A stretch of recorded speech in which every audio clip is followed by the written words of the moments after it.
The Chinese, they believe we're in inevitable decline and that their rise is inevitable as well.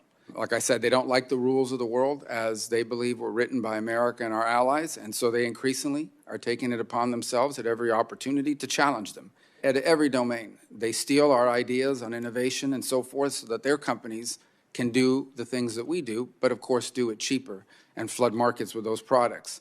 I don't need to tell this panel or the members of this committee and the general public that they're expanding their military capabilities in an extraordinary way to include not simply projecting power in the Indo-Pacific, but around the world. By the way, they manipulate loopholes in our laws and in our systems in this country to buy up land, buy up companies, gain strategic advantage in industries, and undermine our industries in return. They are a major part of flooding this country with deadly drugs that are destroying communities and ravaging entire families.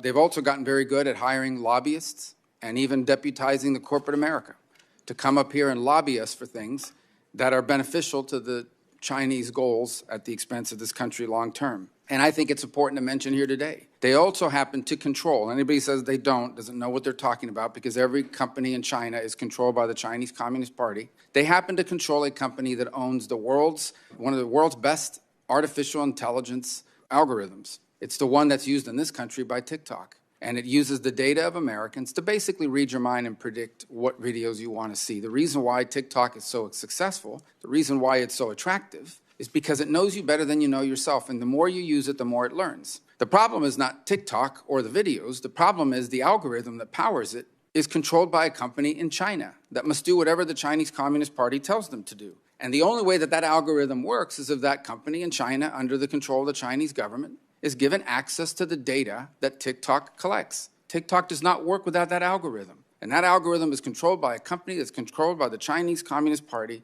under the law of China.